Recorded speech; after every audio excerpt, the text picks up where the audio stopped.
Nous commençons. Bonsoir, merci d'être là, d'être venu.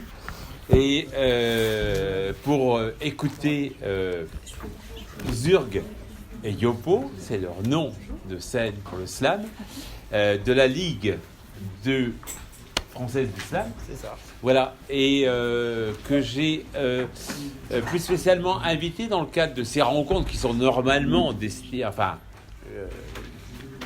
au théâtre, mais pour tout ce qu'ils ont fait au niveau du développement d'un réseau, et le réseau ça nous intéresse, d'un réseau autour du slam et autour de cette pratique artistique, et qui est évidemment plus tournée vers l'oral, mais qui peut beaucoup nous intéresser aussi, prendre exemple, etc. Voilà, donc écoutez, on va vous écouter très très volontiers. Et puis voilà, je pense qu'on peut en prendre de la graine. Écoutez, merci à vous d'être là déjà. Bonjour, bonsoir. Donc effectivement, je m'appelle Zurg avec un Z et Yopo avec un Y, mais c'est pas nos vrais noms. On est un petit peu joueurs dans le slam. On prend des blazes, on prend des surnoms, des noms de plumes. Comme je disais tout à l'heure, c'est un petit peu spécifique à la France. Donc, mais voilà, c'est pas nos vrais noms, c'est des noms de slammeurs. Bonjour et bienvenue, et puis on va essayer d'échanger un maximum, parce que nous déjà on aime la scène quand elle est interactive avec le public, donc je vous raconte pas les conférences, les présentations et les débats, on aime quand c'est interactif aussi. On vous demandera pas d'écrire des poèmes, bien que peut-être, on sait pas, on va voir peut-être, mais en tout cas on va échanger sur cette pratique et sur cette discipline. Alors déjà, la Ligue Slam de France, pour commencer, nous en sommes les cofondateurs. Donc depuis 10 ans, elle a 10 ans, avec Yopo, on a créé cette Ligue Slam de France de manière un petit peu collective au départ. On était 6 fondateurs. Aujourd'hui, j'en suis depuis la création le président, parce qu'on a beau être nombreux au départ, il n'y a pas forcément beaucoup de volontaires pour prendre les responsabilités. On connaît tout ça dans l'associatif. Mais ils sont tous satisfaits de... Mais voilà, ils doivent tous être super satisfaits de moi, donc voilà. Avant même de vous parler de la Ligue, puisque là j'ai des plaquettes, etc., on va quand même rembobiner un petit peu les choses, puisque la Ligue, elle a 10 ans, mais la Ligue, elle parle de slam de poésie. Et le slam de poésie, il faut un petit peu recontextualiser les choses pour comprendre ce que c'est, d'où ça vient, et pourquoi il y a des ligues, et pourquoi ça se développe dans le monde, et pourquoi comme ça on est en train de parler d'une association nationale qui ressemble à une association de foot, enfin voilà, donc tout ça. Pour revenir à la base de la base, on va revenir en 1986 à Chicago. Chicago, dans un club de jazz qui s'appelle le Green Mill Lounge. Petit clin d'œil au Moulin Rouge. Petit clin d'œil au Moulin Rouge. C'est Moulin Vert. Voilà, petit clin d'œil au Moulin Rouge français. Donc c'est un club de jazz bien connu puisqu'il a été un des spots principaux d'Al Capone. Voilà, donc ça plante le décor. Ça plante le décor. Mais c'est un club de jazz qui est important. Bon, en fait, le monsieur qui a créé le slam s'appelle Mark Smith. Il est là, il est toujours vivant, il est bien souvent en France, on le fait venir régulièrement et on va régulièrement le voir à Chicago. Il présente toujours sa scène tous les dimanches. C'est le plus ancien show de Chicago actuellement, puisque depuis 86, tous les dimanches, il anime sa scène. Là, l'image est petite, mais je ferai tourner le document. Alors, qu'est-ce qui se passe en 86 ? Pourquoi il y a ce truc bizarre qui s'appelle slam qui arrive ?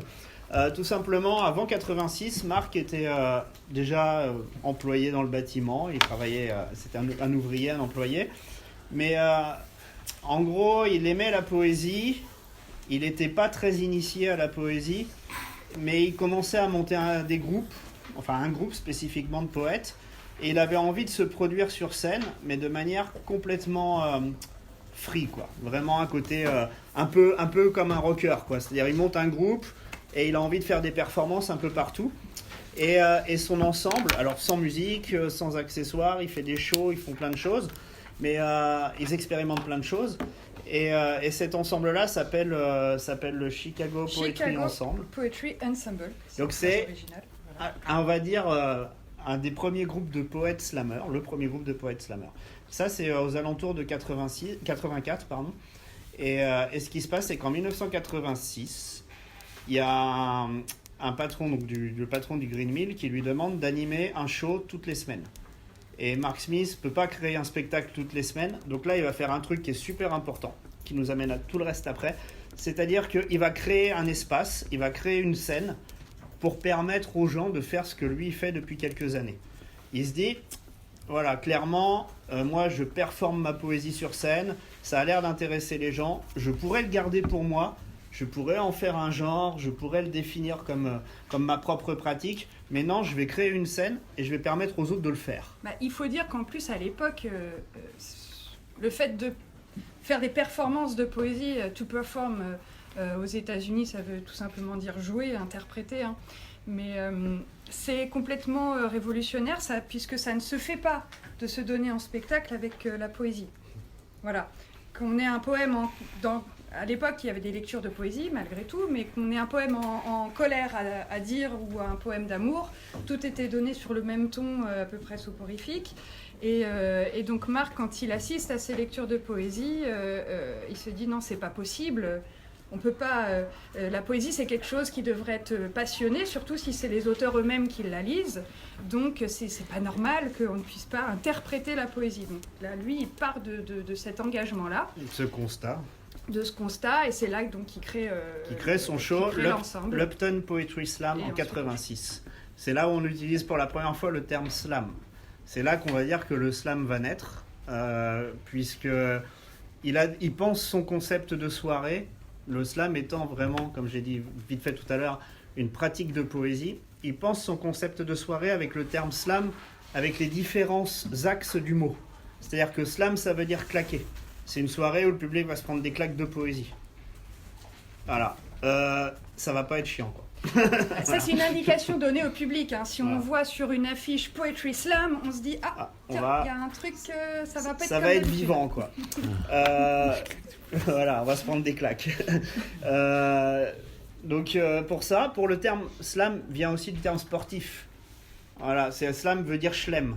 Il finit sa soirée par un tournoi, en fait. Donc première partie de soirée, une scène ouverte aux poètes, sans notes, sans rien. Deuxième partie de soirée, un poète invité qui va faire un petit show de 30 minutes. Et dernière partie de soirée, le fameux tournoi. Là, tout l'entourage de Mark Smith se dit c'est pas possible, ça intéressera personne. En plus, les gens vont certainement pas payer pour monter sur scène, etc., etc. Sauf que là, si, ça va dès le premier soir, il va y avoir du monde, il va y avoir la queue et tout le monde va se précipiter et tout le monde va avoir envie de monter sur scène pour gagner le fameux tournoi. C'est un jeu. C'est un jeu, c'est pas une vraie compétition. C'était l'idée de jouer avec cette notion de compétition qui peut y avoir parfois dans la société et aussi parfois dans certains arts. Et c'était pour détourner ça. C'était vraiment un petit peu, on peut parler de l'improvisation théâtrale pour dire qu'on est un peu dans une famille similaire. L'improvisation théâtrale, elle avait un petit peu la volonté de désacraliser la scène, de la rendre accessible à tous. Et ben dans le slam de poésie, c'est exactement ça. Marc, il se dit, potentiellement, tout le monde est poète, tout le monde a de la poésie en soi, donc tout le monde peut écrire un poème et tout le monde peut monter sur scène. C'est pour ça que le format qu'il va créer va être simple. 3 minutes maximum. Voilà. Les poètes vont s'enchaîner les uns après les autres sur scène. On va jouer avec le public, on va créer de l'interaction, de l'interactivité avec le public, on va mettre des notes, on va faire plein de jeux comme ça, et du coup la soirée va être fun et les gens vont venir, et voilà. Et ça va permettre à tous de partager de la poésie sur scène. Pourquoi c'est intéressant vraiment et ça crée un mouvement, c'est parce qu'à ce moment-là, Marc il décide de transmettre, de partager en fait. Et à partir de là, les poètes, slammeurs, qui vont se définir slammeurs, vont se mettre eux-mêmes à organiser des scènes et vont se mettre eux-mêmes à transmettre et à créer des espaces de partage comme ça. Et ça va se développer dans le monde entier. C'est-à-dire qu'en ouvrant aussi la scène aux gens, c'était et surtout en mettant la petite logique du tournoi avec les notes, sachant que c'est le public, hein, des volontaires dans le public qui deviennent jurés et qui mettent les notes. Ça encourage les gens à s'améliorer d'une fois sur l'autre et à acquérir les techniques de la déclamation progressivement, puisque, vous vous rappelez, au départ, on est dans un contexte où ça ne se fait pas de faire de la poésie un spectacle, donc les gens ils viennent partager leurs poèmes, mais ils ne savent pas encore être à l'aise avec et interpréter. Donc progressivement, cette logique de tournoi va permettre aux gens de s'améliorer d'une fois sur l'autre. Alors on est bien d'accord qu'effectivement, ça, tout en étant un jeu. le slam de poésie, ça crée un espace populaire où tout le monde peut participer. C'est là où vraiment il y a le début d'un mouvement et c'est là où vraiment ça crée quelque chose de nouveau parce qu'effectivement des performeurs, la poésie est orale au départ de toute façon, bien avant même qu'elle soit écrite. Donc à la base la poésie est orale. Donc ça ramène la poésie sur un nouveau terrain qui à l'époque n'existait plus beaucoup, qui est la scène. On partage sa poésie grâce à la scène. C'est ça qui fait vraiment le babou et c'est accessible à tous. Parce que évidemment qu'il y a des poètes performeurs depuis très longtemps, mais c'est dans des circuits, dans des clubs fermés, dans des choses assez restreintes. La scène n'est pas accessible à tous. Là, ça rend la scène accessible à tous et c'est ça qui va se développer. Voilà, ça c'est pour dire comment ça part et d'où ça vient et quel est ce mot slam, pourquoi ce terme slam. Voilà, quand la porte à claque dans une BD, il y a slam au-dessus. Le championnat de France de judo, ça s'appelle le grand slam. Enfin voilà, donc il y a cette idée de jeu et de sport un petit peu avec la poésie aussi. Voilà. Mais dans la pratique, on écrit de la poésie pour la dire sur scène. Donc on va s'intéresser aux formes de poésie qui fonctionnent à l'oral. Voilà. Mais ce n'est pas un genre de poésie, au contraire, c'est un petit peu ce qui est intéressant, c'est que c'est un espace où toutes les formes de poésie, à partir du moment où elles sont oralisées, peuvent se partager sur scène. Voilà. Pour vous expliquer un petit peu ce que c'est que la pratique. La logique sportive du tournoi, évidemment, tout de suite, on est dans une logique de rencontre. Donc on va pouvoir se rencontrer plusieurs villes. Il y a un premier slam national qui s'organise dès 1990 entre New York, San Francisco et Chicago, évidemment. Et de là part l'histoire des nationaux. Depuis, il y en a eu tous les ans, jusqu'à l'année dernière, évidemment. Et de New York... Donc ça commence à essaimer grâce à cette logique de rencontre. De New York, ça part à Berlin, on est début des années 90. Et puis de là, ça essaime en Europe.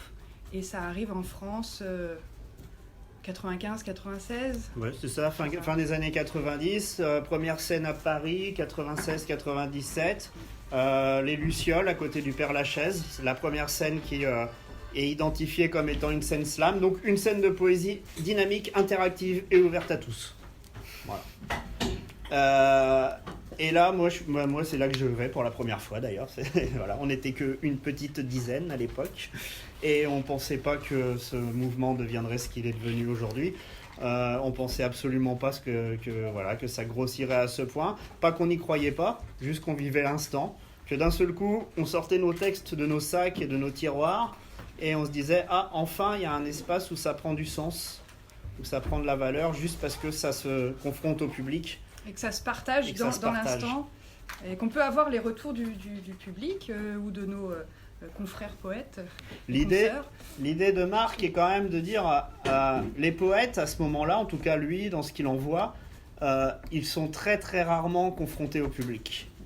Les poètes, ils écrivent des livres, ils se considèrent géniaux, ils le disent au monde entier, mais jamais ils ne prennent le risque de se confronter au public, ou peu. Ils prennent peu le risque de se confronter au public. Marc, c'était son constat, se dire c'est sympa les milieux poétiques où les poètes entre eux se remettent des prix, etc. Mais à un moment donné, le poète, parce que c'est quand même une des formes de création les premières, quoi.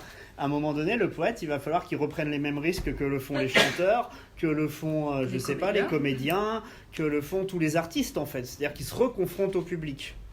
À un moment donné, il est important que le poète, il revienne devant le public et qu'il reprenne des risques. Alors, ça ne plaît pas à tout le monde quand Marc il lance cette idée, évidemment. Mais en tout cas, ça fait une petite révolution et ça se développe comme une traînée de poudre dans le monde entier. Aujourd'hui, je ne sais pas dans quel pays il n'y en a pas, mais je pense qu'il y en a à peu près vraiment partout. Vraiment partout, parce que le concept a réussi à s'installer dans tous les milieux socio-culturels de la planète, dans toutes les cultures. Il y a eu envie ou besoin de réactiver ce rapport direct avec les gens, ce rapport direct avec le public et cet échange direct avec la poésie. Voilà. C'est vraiment ça qui, je pense, a fait la traînée de poudre. Donc évidemment, nous en France, on a une tradition, on a eu une tradition de poètes qui ont lu dans les bars, dans les cafés, dans les cabarets. Ça s'était un petit peu essoufflé. Le slam qui nous vient des États-Unis réactualise cette pratique qui est pas si loin de nous quand même, malgré tout. Le slam qui vient des États-Unis, qui fait référence au chat noir, au cabaret parisien de la fin du siècle, et qui va reprendre une nouvelle forme aux États-Unis, et puis qui va rebondir et refaire un peu le tour du monde. En fait, voilà, c'est des ricochets. Ça, la culture, c'est souvent ça. C'est des ricochets comme ça qui se font et qui font que les choses peuvent grossir ou prennent des formes spécifiques. Ça réinvente pas les choses, ça les adapte probablement plus à notre époque et à notre contexte, en fait, tout simplement. Voilà, donc on en arrive après à la création de la Ligue, puisque en France, là on est 97-98, une scène, puis petit à petit, dans la logique, des scènes commencent à s'ouvrir un peu dans toute la France. Nous, on est très assidus des scènes parisiennes à l'époque, puisqu'on habite ici.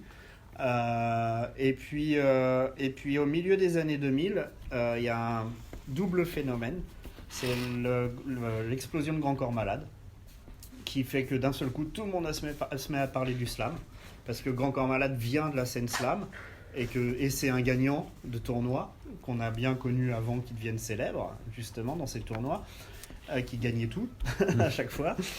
Et dans son premier disque, il parle des scènes slam, il explique comment ça marche, il parle des valeurs, de ce qu'on y trouve, et ça tilte vraiment dans l'esprit de beaucoup de gens dans toute la France, et ça provoque encore un nouvel élan en fait, et plein de gens se mettent à ouvrir des scènes. On est au milieu des années 2000, nous avec Yopo, on a notre petite voiture, on commence à faire le tour en France, à aller voir les uns les autres, et puis là on commence à nous dire il faudrait peut-être qu'on crée quelque chose pour qu'entre organisateurs nous-mêmes on puisse se rencontrer. On est tous acteurs de quelque chose, mais on est tous plus ou moins divisés, on se connaît pas. Et donc à partir de là, on réfléchit, on se dit tiens, qu'est-ce qu'on pourrait créer, on regarde ce qui existe aux États-Unis, en Angleterre, etc. Et on a l'idée de créer cette Ligue Slam de France, le réseau national. On se rassemble à une petite dizaine d'actifs, très actifs et très engagés dans le mouvement, et on décide de créer cette ligue. Donc là, on est en 2007 quand on y pense, 2008 quand on commence à l'écrire, 2009 quand on la lance vraiment officiellement, administrativement parlant. Il fallait faire les papiers, tout ça. Donc, et donc voilà. Là, on commence au début une petite dizaine d'assauts. Là, je peux le dire vraiment, aujourd'hui, on a une quarantaine d'assauts qui adhèrent à cette association nationale, tête de réseau, fédération, et on est en train de s'approcher de la cinquantaine. C'est en train de grossir encore aujourd'hui. Pourquoi ça grossit ? Parce qu'en fait, on a créé cette association à une époque où tout le monde pratiquait un peu de manière différente. Alors moi je mets les notes avec des plaquettes, moi je mets des notes en donnant des fleurs, moi je mets pas de notes sur ma scène parce que j'aime pas ça, et en fait tout le monde se tapait dessus un petit peu. La guerre, ouais. C'était un peu la guerre de tranchées. Et en fait, nous on a vu un peu ça, on s'est dit alors ils veulent tous se rassembler, mais en même temps ils sont un peu tous en opposition les uns aux autres, en disant ouais mais c'est moi qui fais le vrai slam et compagnie. Donc là nous on a fait ok stop. On va créer une association nationale, on va voir Mark Smith à Chicago, on va lui parler de ce qu'on veut faire et on va lui demander ce qu'il en pense. On va lui demander c'est quoi le vrai slam. C'est quoi le slam, c'est quoi Autant remonter à la source. L'esprit du slam et c'est quoi. Donc à partir de là, vous pouvez trouver la définition exacte sur le site de la Ligue Slam de France. S'il vous plaît, n'allez pas sur Wikipédia. Voilà, donc j'ai promis à Wikipédia que je dirais à chaque intervention de ne pas utiliser Wikipédia. Pourquoi ? Parce qu'il y a plein de conneries. Ah oui, d'accord. Et qu'on n'arrive pas à les faire corriger. On n'arrive pas à les faire changer. Ah oui. Il y a plein de bêtises. C'est censé être coopératif. Mais... En fait, c'est simple, c'est normal, c'est le début d'un mouvement. Le début d'un mouvement, tout le monde a sa propre vision, et ça c'est très bien, puisqu'on parle d'une vision artistique. Mais il y a aussi une histoire. En fait, la Ligue Slam de France, quand elle se crée il y a 10 ans, elle s'intéresse à l'histoire du mouvement, et elle commence à définir le slam par son histoire. Et ça, tout le monde se dit, ah ouais, en fait, c'est bien ça. Parce qu'en fait, si on définit le slam par son histoire, et plus par sa façon de le pratiquer, on va peut-être moins se taper dessus. On va peut-être être plus d'accord. On va peut-être se retrouver tous autour de quelque chose. Et donc, c'est ce qui fait qu'on définit le slam à partir de ça. Ça, c'est sur le site de la Ligue. C'est la définition de Mark Smith qu'on a traduit en français. Voilà. Tout simplement, c'est le fondateur qui a créé le truc, donc logiquement, il devrait avoir raison avec lui-même quand il l'écrit, et on part de là. Et c'était très important de ne pas rentrer dans cet écueil d'enfermer la pratique en disant le slam c'est telle forme et pas telle autre, puisque dans la vision de Marc, dès le départ, de toute façon, c'est ouvert à ce que chacun puisse y mettre sa propre vision. Je parle des organisateurs en tout cas de scène. C'est grâce à ça que d'ailleurs ça a pu se greffer sur tous les milieux dans le monde, c'est que chacun a pu adapter le dispositif à son public, à sa culture. Et à sa culture. Voilà, donc c'est un dispositif théâtral en fait, une scène slam. Il y a un public avec lequel on va jouer, il y a des poètes qui vont dire leurs poèmes, mais en même temps s'adapter plus ou moins à ce que l'organisateur va leur dire de faire. Parfois, ils vont être obligés de se déguiser, parfois, ils vont être obligés de s'adapter à de la musique qu'il va y avoir derrière eux. Enfin voilà, il y a tout un jeu comme ça aussi, de toute façon. Alors ça, c'est la façon de faire de Mark Smith. Maintenant, si vous allez, je ne sais pas, moi, en Israël, ça va se dérouler autrement. Mais il n'empêche que ça permet de dynamiser la pratique de la poésie orale, populaire, puisque accessible. Et donc voilà, on ne pouvait pas l'enfermer dans une pratique, dans une forme définitive. Donc c'était très important de ne pas tomber dans cet écueil-là. Je pense qu'on y a réussi. Donc un slam de poésie, c'est un événement qui donne à chacun la possibilité de monter sur scène pour présenter des performances de poésie. C'est une soirée se terminant généralement par un tournoi et qui prend des formes différentes suivant les terrains. La poésie slam est un terme appliqué à toutes les formes de poésie déclamée et composée pour être interprétée devant un public. Voilà, on utilise ce terme-là. Tiens, quand on va définir nos poèmes en disant c'est des slams, parce qu'ils sont écrits pour être déclamés. Bah oui, il y a tout un vocabulaire, évidemment. Donc, voilà. Et donc, un slammer, c'est celui qui déclame ses poèmes en public. Voilà. 99% des slammers sont des amateurs, c'est une pratique amateur à la base. Ceux qui vivent du slam aujourd'hui, ils vivent de toutes les des ateliers pédagogiques, des conférences, de l'animation de scène parfois, etc. Donc voilà, aujourd'hui, il commence à y avoir vraiment des gens qui en vivent parce qu'il y a une forte demande au niveau pédagogique pour l'éducation nationale, etc. On en parlera tout à l'heure. Mais voilà, il y a quand même à la base, on installe une activité slam dans sa ville en installant une scène mensuelle. C'est-à-dire qu'on se dit, moi, je ne sais pas quoi faire les mardis, donc je vais animer une scène pour que tout le monde puisse venir partager sa poésie. Et c'est comme ça qu'on installe l'activité. À partir de là, ça commence à exister dans la ville, la pratique commence à naître, les gens commencent à s'y mettre, les gens commencent à se définir comme slammers. Et donc à partir de là se développe après le reste de l'activité. Certains vont aller vers la pédagogie, d'autres vont aller vers la création artistique et vont monter des compagnies comme des compagnies de théâtre, ils vont faire des créations et des spectacles, d'autres vont faire des disques, etc. Mais la base, c'est vraiment comme Mark Smith l'a fait en 86 à Chicago, la scène ouverte à tous. C'est vraiment l'esprit du truc et c'est comme ça que ça se développe. Donc voilà un petit peu pour la pratique et pour le slam, qu'est-ce que c'est, comment ça marche et tout. Après, on va parler des actions pédagogiques, puisque je crois que c'est un petit peu aussi ce qui vous intéressait. Vous avez des questions là du coup sur le slam, sur tout ce que je viens de dire, tout ce qu'on vient de dire. Ouais. Une précision un peu sur ces scènes slam, où ont-elles été créées, dans quel type de lieu, etc. Et est-ce qu'il y a des liens ensuite avec éventuellement des scènes de musique actuelles qui ont pu accueillir des programmations de slam. Et puis, quelles sont les personnes qui animent en fait ces activités de slam? Est-ce qu'il y a des services de jeunesse dans des municipalités, par exemple, qui peuvent proposer des ateliers de slam? Ouais, alors, ouais. Le milieu. En gros, ceux qui créent des assos, ceux qui créent l'activité slam, en fait, ils vont se positionner comme référents dans leur ville, dans leur zone, pour ensuite développer les activités autour du slam.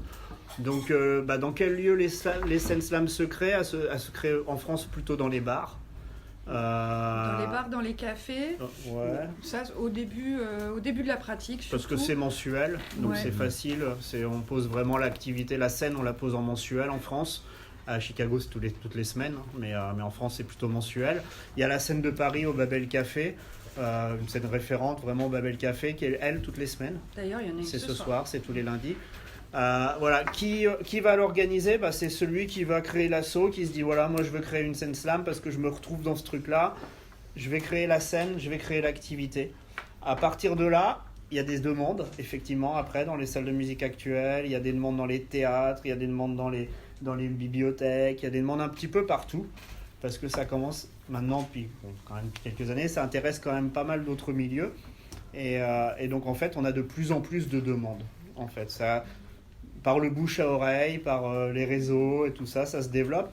Chacun dans sa ville développe un petit peu son Et truc. maintenant, on est quand même à 20 ans de pratique En en France. Donc, les personnes qui se sont...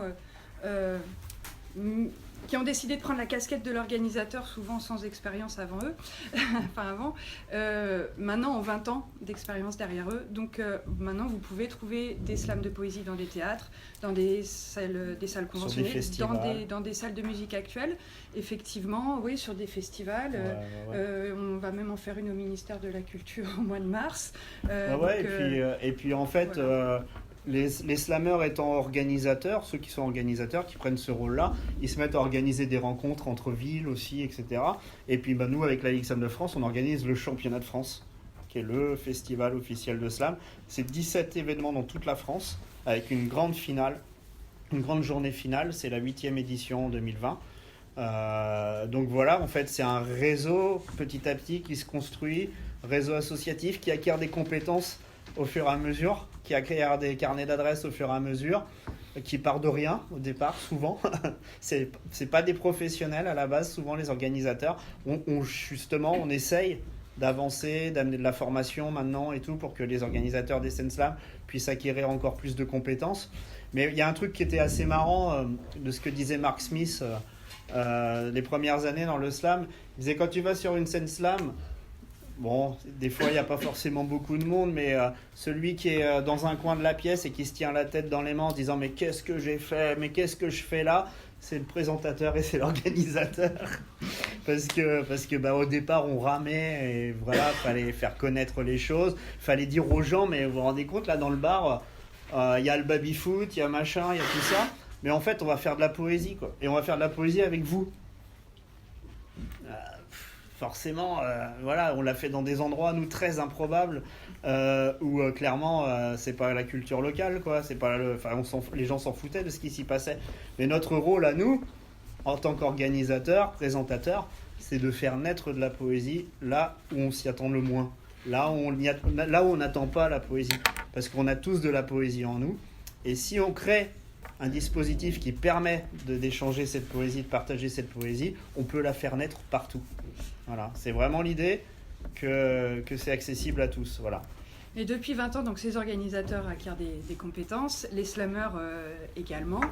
Et effectivement, il y a beaucoup de demandes d'ateliers dans tout type de structures. Ça peut être dans des bibliothèques, dans des maisons de quartier, dans des centres de loisirs, dans des écoles, collèges, lycées, beaucoup. On a beaucoup de demandes de professeurs. Dans des maisons de retraite, on va également en maison d'arrêt. Enfin, voilà. On a commencé au début, on n'avait pas forcément beaucoup d'activités d'ateliers. On avait notre scène mensuelle, on avait quelques ateliers, etc. Mais bon, on y croyait dur. Et aujourd'hui, les assos peuvent avoir parfois 4, 5, 6 animateurs salariés. Suivant les villes, nous à nous deux, rien que sur notre territoire, sur Tours, on a 150 ateliers cette année en milieu scolaire. Voilà, donc ça représente maintenant, enfin voilà, c'est une petite ville Tours, hein, on fait un petit peu autour aussi, on fait le département, mais aujourd'hui, si on compte, on va le faire d'ailleurs cette année, on va essayer de le faire, de compter l'activité de toutes nos associations adhérentes en termes d'ateliers pour se rendre compte de la masse de ce que ça représente. Mais je pense qu'aujourd'hui, c'est assez impressionnant. Et puis, c'est une école de la scène aussi. Donc, depuis 20 ans, Évidemment, il y a des slammers qui aussi ont développé leur propre spectacle, que ce soit en musique ou pas. Hein. Il y en a qui font des pièces de théâtre, ça peut être des poèmes et de la danse en même temps. Enfin voilà, il y a tout type de création autour de ça. Donc voilà. Est-ce que vous avez des questions? Je voulais dire. Non, pas de questions, même pas. Ouais. Si. C'est Julien. Moi, ça me pose la question par exemple, des scènes de rap. Est-ce que vous considérez ça comme des scènes de slam? Alors, faudrait dire, qu'est-ce que la scène rap? Le battle? Pas forcément, parce qu'il y a des endroits aussi de rap où il y a des personnes qui viennent dire leurs textes et de façon rapper. Ouais. Et Alors, est-ce que bien la sûr. question de la rythmique, de la façon d'utiliser les mots, du registre utilisé, tout ça, en fait, en soi, pas à voir avec le slam. Alors, attends. Vas-y. Un rappeur peut être slammer, sans problème. Un slammer, pas forcément.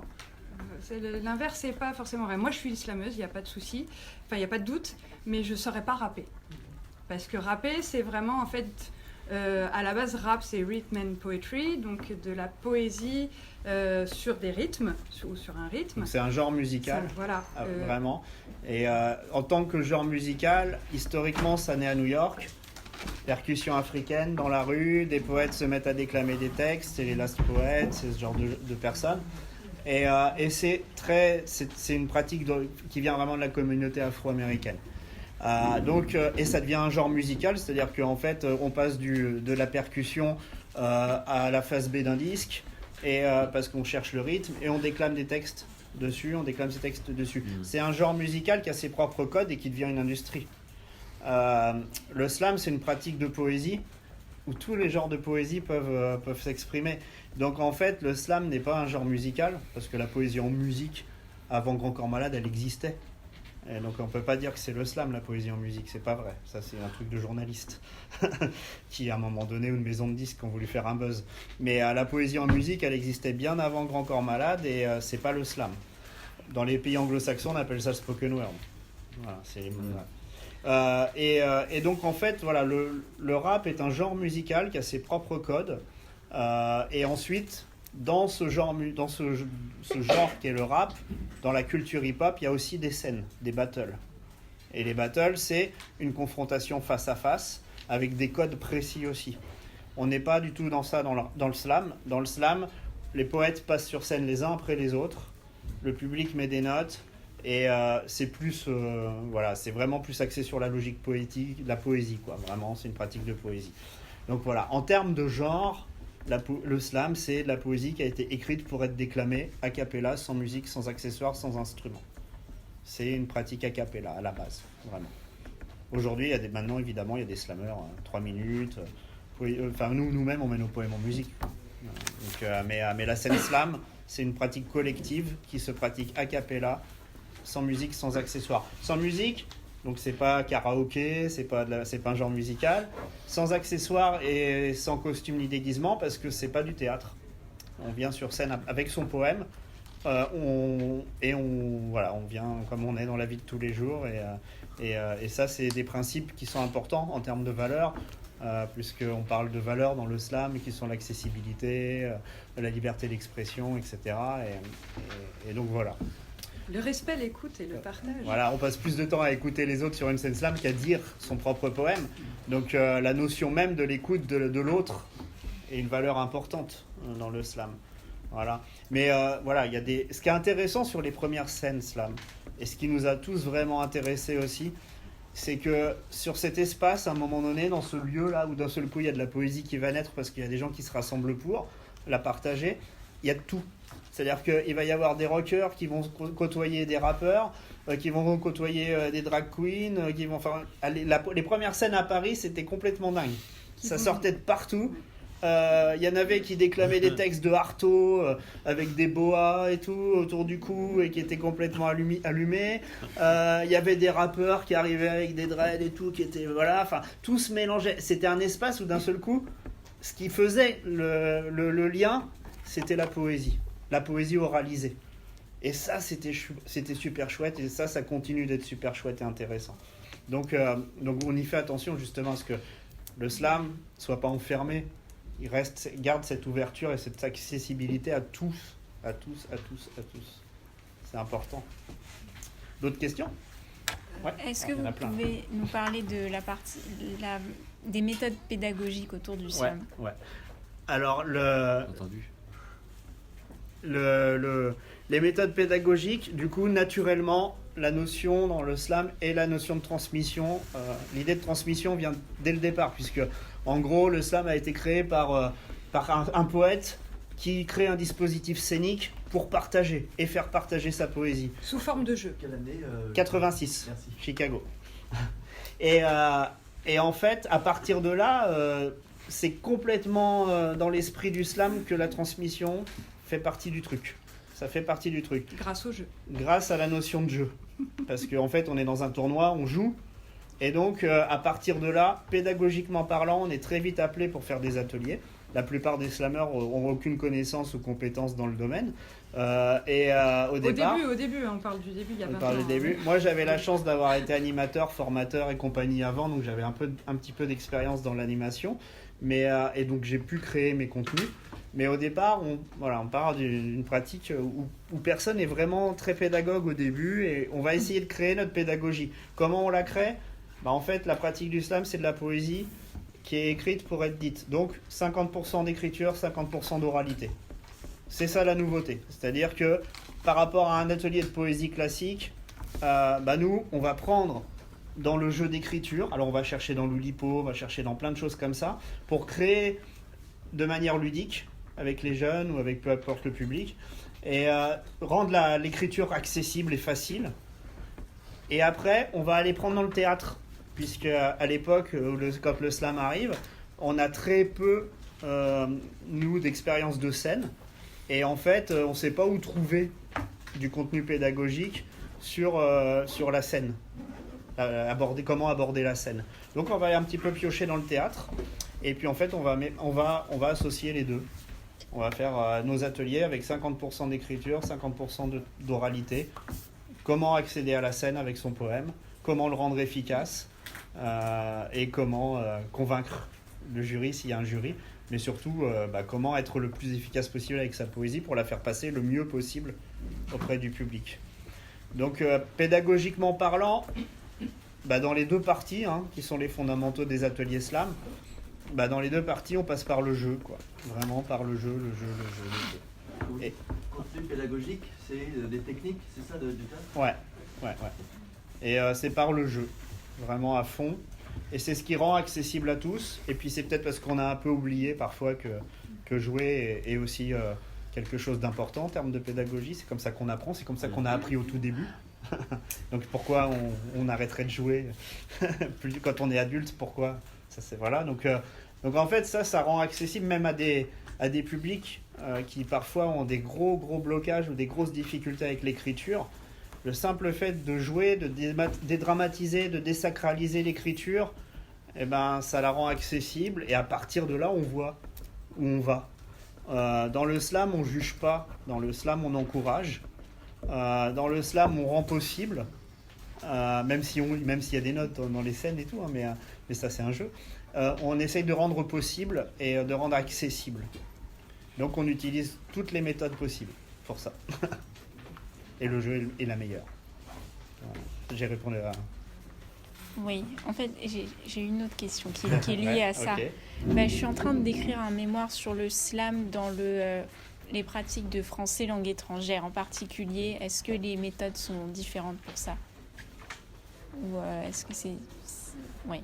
Est-ce que dans les langues étrangères, les méthodes pédagogiques sont différentes ? En français langue étrangère. Ouais. C'est-à-dire français enseigné à des étrangers. primo-arrivants ou en tout Oui, cas... voilà, parce que je sais que ça se fait le slam dans ces milieux-là, donc je voulais en savoir plus. Ouais, en fait, on utilise toujours ces jeux, c'est toujours par le jeu. Et nous, souvent, avec des publics qui sont vraiment bloqués dans l'écriture, nous, on va en maison d'arrêt, on va vraiment vers des publics parfois très, très, très loin de l'écriture. On anime nos ateliers parfois avec des trucs, comment on appelle ça, des jeux, mais où en fait on les fait écrire à l'oral, c'est-à-dire qu'on les fait pas écrire eux-mêmes ce qu'ils disent, mais on leur fait prendre conscience qu'en réfléchissant et en disant ce qu'ils ressentent, ils créent de la poésie.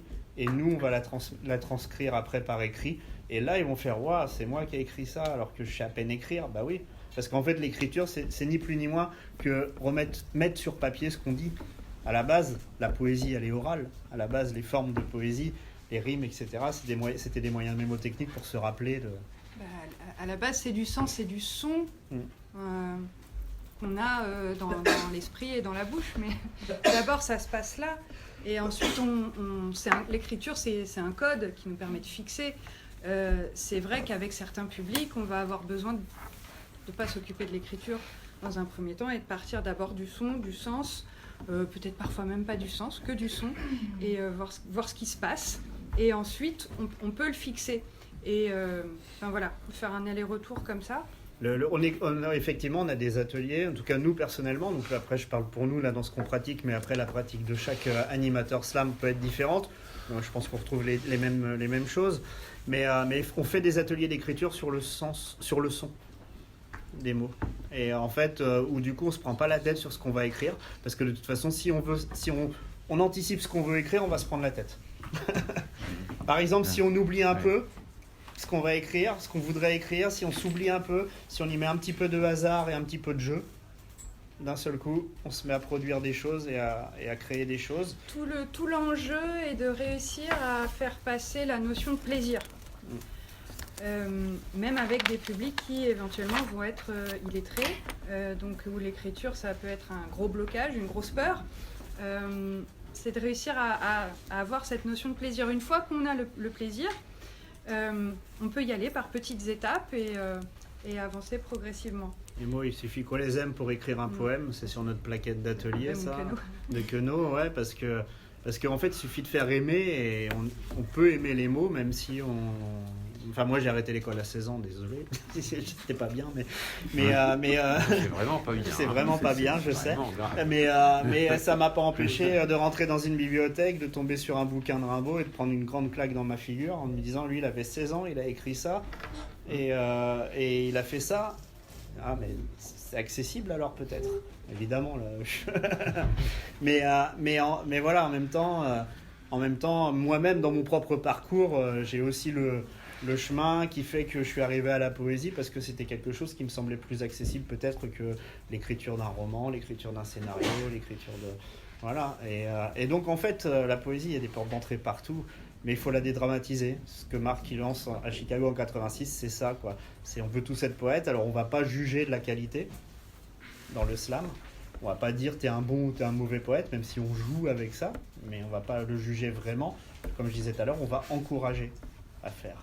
Ça, c'est vraiment important. Mathieu, tu voulais... Oui, je voulais, si c'était possible, revenir sur la façon dont, avec les prisonniers, vous mettez à l'aise pour que justement des mots sortent sur le comment vous pouvez procéder, parce que comment vous nous emmenez à cette notion de plaisir et comment il se livre. Alors la première chose déjà, c'est que en fait, si on choisit soi-même ce qu'on a à dire, ce qu'on veut dire, on va l'investir. Si on part de soi, de ce qu'on veut vraiment exprimer soi, on va l'investir.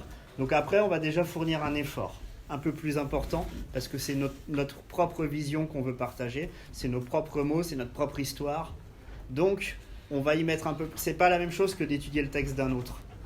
Là, on va créer son propre texte à soi. Qu'est-ce que tu as à dire ? Qu'est-ce que tu voudrais dire aux autres ? Parce que c'est le texte qu'on va partager quand même. Il y a une écriture qui peut être intime qu'on ne partagera pas. Là, quand on parle de slam, on parle d'une écriture qu'on va partager. Donc ça, c'est pareil, il y a une distanciation à bien saisir là-dessus.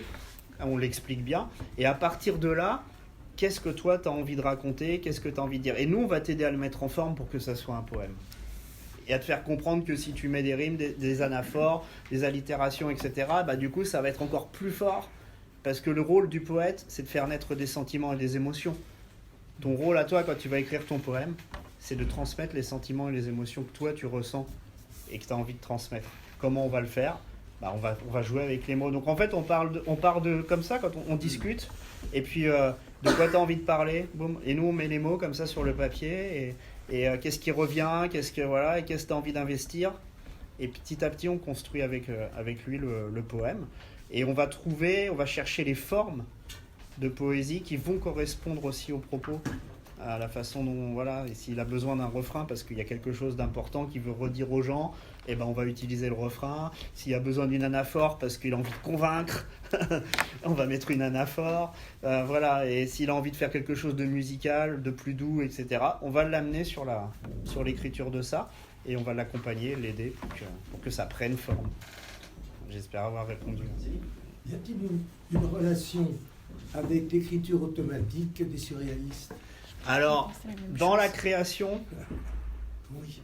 quand on crée nous-mêmes, moi je pense que tous les poètes abordent ça en fait, l'écriture automatique, parce que je pense que l'écriture c'est déjà un lâcher prise.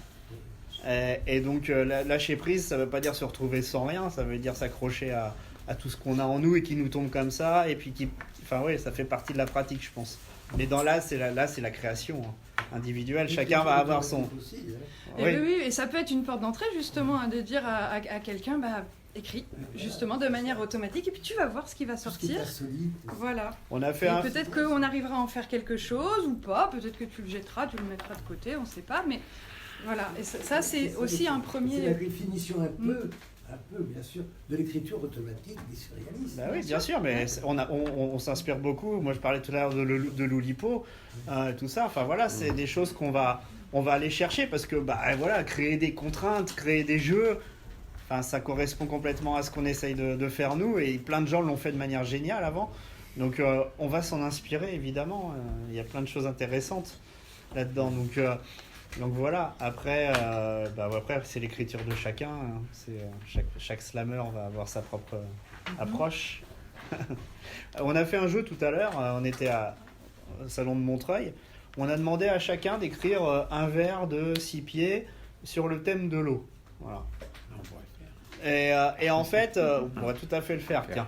Oui. Et en fait, on a ramassé tous les papiers de chacun, donc on avait 25 vers de 6 pieds sur le thème de l'eau. Ils sont en vrac, hein. Voilà, complètement en vrac, et on les a tirés au hasard les uns après les autres, et ça a créé un poème. Voilà. Et ça a créé un poème.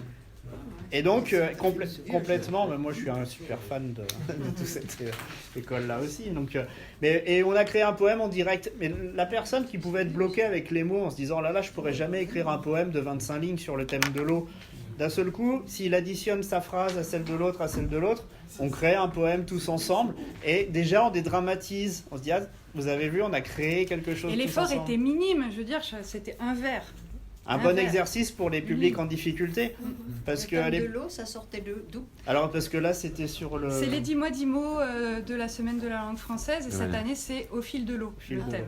C'est pour ça.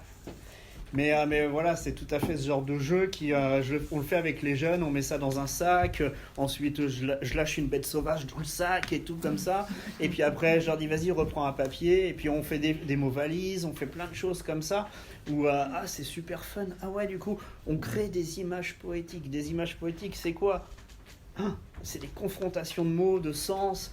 C'est des choses comme ça, il y en a plein dans notre langage, il pleut des cordes, c'est une image poétique, on leur dit ça, dans ton langage il y a de la poésie. Et en fait, on ne sait pas que c'est de la poésie. Du coup, on va revenir à ça, on fait un jeu, tu vois, on va créer des mots valises, on va créer des jeux comme ça, et ça va rendre le truc plus accessible, plus facile. On s'inspire du poème de Prévert, Cortège. Ouais. Pour ça, on fait mélanger et on prend une locomotive à vapeur et une salle de bain, ça fait une locomotive de bain avec une salle à vapeur. Et voilà. Sauf qu'en atelier, on leur dit, vous écrivez une poignée de porte, enfin voilà, chacun écrit son mot composé, une poignée de porte, une salle de bain. Après, on leur fait couper le truc en deux, on leur fait donner le papier à l'autre, etc. Et boum, on recrée quelque chose. Et... Voilà, comme ça, c'est un jeu. Des petits exemples de jeux qui ne demandent pas beaucoup d'efforts, qui fait qu'on va bien s'amuser, ça va créer des images dans la tête. Voilà, on commence à prendre plaisir et à vouloir continuer, avoir envie d'écrire ensuite. Et alors, il y a ce temps d'écriture, et puis après, il y a le temps de l'oralisation, de la performance. Alors, Je pense que le passage à l'oral va avoir des conséquences dans la pratique de l'écriture. Bien sûr, ça peut reconditionner le texte, ça peut reconditionner même le texte. Alors là, justement, on passe aussi par le jeu. Clairement, le rôle du poète, celui qui, en tout cas du slammer, quand il monte sur scène, c'est de partager ses sentiments et ses émotions. Qu'est-ce qu'on fait? Comment on fait? On a quoi comme outil? Les expressions du visage, le langage corporel, bah oui, 70, 80, ça dépend des études. Pourcent de la communication est non verbale. Donc on leur explique ça en atelier en disant qu'en fait tu communiques avec ton corps, avec tes expressions du visage, avec autre chose que les mots. D'ailleurs tu le sais, quand tu passes dans la cour, que tu regardes ton copain ou ta copine, comment elle est habillée, tu la juges. Ah, du coup ça veut dire qu'il y a déjà des codes, il y a déjà des choses qui passent par la communication non verbale. Donc ça, en fait comment on travaille ça? Pour qu'en fait ça soit en phase avec le contenu du texte. Si on dit que 70% c'est de la communication non verbale, le reste c'est les mots. Ce serait dommage d'avoir passé autant de temps et d'efforts. D'écrire un super texte, comme ça. mais de pas réussir à le... Alors en fait, faire coller les mots, donc la communication verbale avec la communication non verbale, c'est le principe, c'est l'enjeu. Comment on fait? On va utiliser les outils qu'on a, la voix, les expressions du visage, le corps. Voilà, et on va faire des jeux autour de ça. Exemple, je prends une phrase d'un poème très simple, très basique. Je tire un petit papier qui me dit tiens, la colère.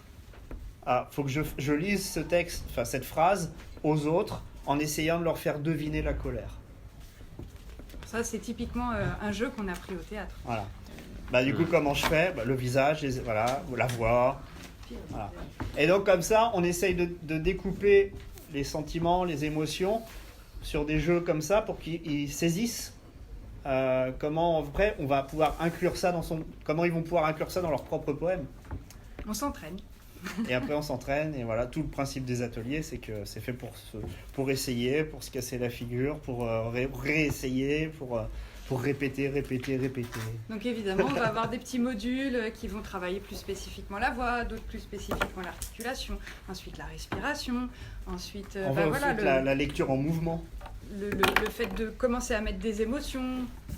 Et puis la mise en scène, alors on n'a pas d'accessoires, mais on peut avoir...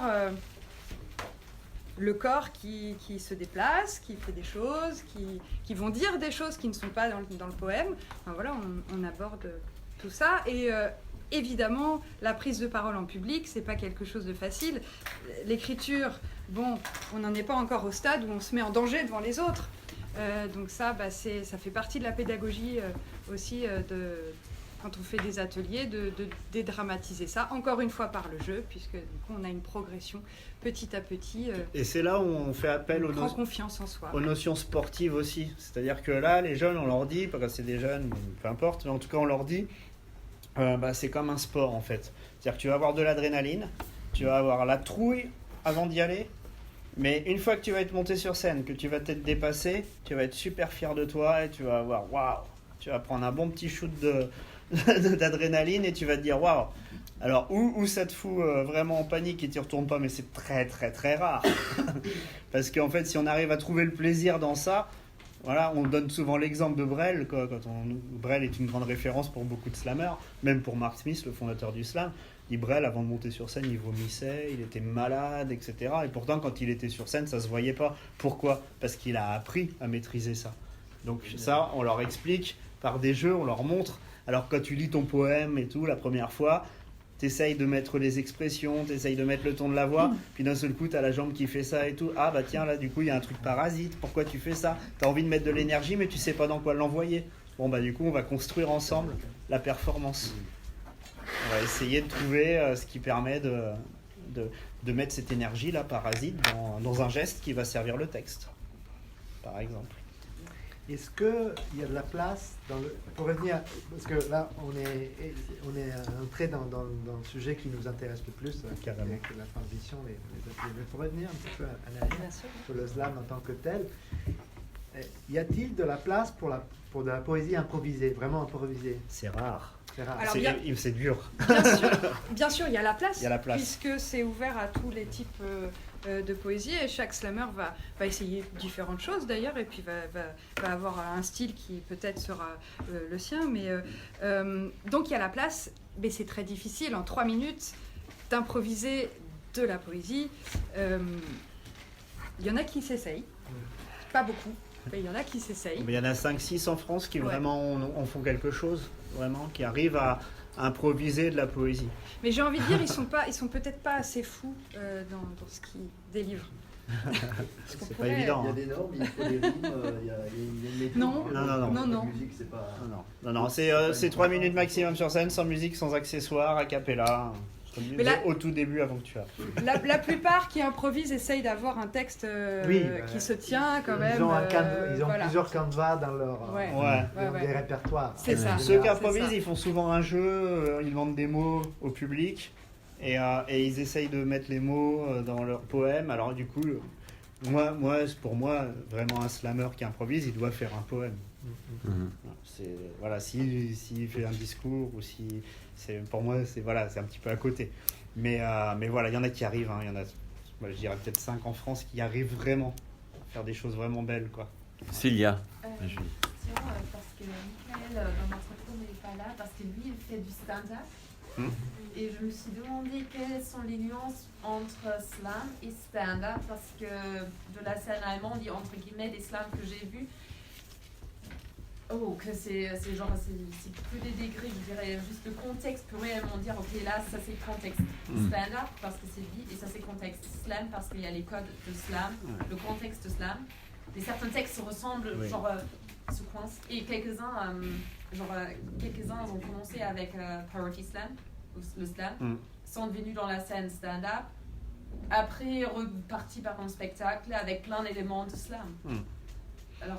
Alors, qu'est-ce que vous avez à partager? Alors, ce qui est bien, ce qui est passionnant, c'est que tout ça, ça se croise déjà. Et que ça, c'est super, comme on disait avec le rap, comme on disait, voilà, tout ça, ça se croise. Aujourd'hui, il y a des scènes de hip-hop, de rap, qui intègrent des codes de la scène slam, qui font des matchs ou des choses comme ça, ou qui font des scènes a cappella. Des figures imposées où ils vont dire leur texte, mais sans musique. Le stand-up, Et en rime. c'est une Obligatoire. pratique de comédie, d'humour, de sketch. Voilà. Il y a des slammers qui peut-être parfois manquent un peu de poésie et vont faire des sketchs. En rime. mais en rime, voilà. Voilà. Enfin, nous, on juge pas ça. Je veux dire, après, s'il y en a qui sont plus à l'aise dans l'humour, voilà, c'est juste que nous, on est dans une pratique de poésie. Donc, il faudrait que sur scène, ça soit que de la poésie. C'est pas toujours le cas, évidemment. Parce qu'on est dans une pratique de poésie, mais pas que. Il y a aussi ce contexte social. On est dans un rendez-vous régulier où les gens se retrouvent pour partager. Donc évidemment, on ne va pas forcément avoir toujours de grandes œuvres parce que c'est pas toujours le but premier. C'est aussi d'avoir quelque chose à partager avec les gens et tiens, pourquoi pas une anecdote de ce qui nous est effectivement arrivé la semaine dernière. Là, on se rapproche plus du stand-up, typiquement. Et puis à côté de ça, il va y avoir une petite qui va nous faire un hommage à sa grand-mère. Voilà. Avec Et puis des super alexandrins. voilà. Et à côté de ça, on va avoir quelqu'un qui revient d'un voyage sur la cordillère des Andes et qui va nous faire son poème qu'il a écrit en haut de la cordillère. Et puis après ça, quelqu'un qui va nous faire plus de l'humour. Et voilà. Donc c'est une pratique de diversité parce qu'il y a ce côté aussi social où on vient pour être ensemble. Pour dire ce qu'on a écrit. Et nous, on n'est pas là pour juger si c'est de la poésie ou pas de la poésie. Donc on est là pour permettre à ce que ça puisse s'échanger. Donc effectivement, il y en a qui sont plus à l'aise avec des formats stand-up ou avec des sketchs. Il y a même des villes en France qui, leurs scènes slam sont très très très basées sur l'humour. Si vous allez à Reims par exemple, voilà. Ils ont beaucoup cette couleur-là parce que c'est leur couleur à eux en tant que présentateurs. Ils jouent plus sur ça. Mais bon, ils ont des super poèmes, hein, mais souvent ils font un petit peu plus le jeu vers l'humour. Voilà, c'est aussi un peu des fois le risque quand on va trop vers le tournoi ou trop vers la compétition, c'est aussi des fois de prendre des directions un peu faciles pour le public. Mais voilà, en gros, le stand-up, c'est de la comédie, c'est de l'humour, c'est pas forcément de la poésie. Nous, sur les scènes slam, c'est censé être de la poésie. Il n'y a pas incompatibilité entre de la poésie et des concours ou des battles, enfin, c'est un peu impossible, non? Alors ça fait partie du truc en fait, puisque c'est un truc au départ. C'est pas une vraie compétition, c'est pas un vrai tournoi. C'est un jeu de société. C'est un jeu de société avec de la poésie. Nous, un exemple tout bête, sur notre scène, on fait gagner un truc tellement moche au premier que en fait, il regrette d'avoir essayé de gagner. Voilà, donc en gros, le deuxième, il a un truc un peu plus sympa, parce que c'est facile d'être premier, c'est plus difficile d'être deuxième. Donc voilà, je dis toujours, ne cherchez pas à être le meilleur, mais cherchez à donner le meilleur de vous-même. Parce que je pense que c'est un peu ça l'esprit dans le slam. Et puis on joue avec les formats, hein. Il nous arrive par exemple de faire des slams de haïku. Oui. Et là on se déguise carrément pour délivrer nos haïkus. Spécifiquement. Et, spécifiquement, là le jeu il est manifeste. Une là, une là-bas. Nous bien. Une question, vous avez dit par rapport à combien d'ateliers vous avez pour l'année prochaine, par exemple, dans le cadre scolaire. Oui, 150. 150. Donc, est-ce qu'il y a un âge déjà idéal? Quel type de classe ça marche ou ça commence à marcher? Moi, Alors, idéal pour chacun, parce que chacun a ses préférences. Moi, j'ai envie de dire CE2, CM1, CM2, quand on peut commencer à cet âge-là, c'est génial. Parce que là, les enfants, ils sont à fond. Le jeu, ils le comprennent parfaitement. Et ils n'ont pas la peur du regard de l'autre.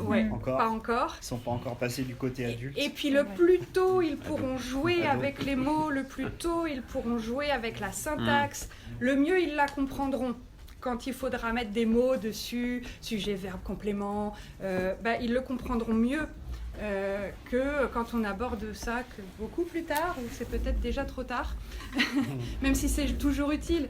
Mais voilà. On va dire qu'on commence, CE2, c'est bien quand on commence à écrire, parce que là on leur fait même écrire avec des textes à trous, plein de choses. Enfin, on a aussi des jeux pour les plus petits. Et ils vont au micro, même les petits, ils y vont à fond.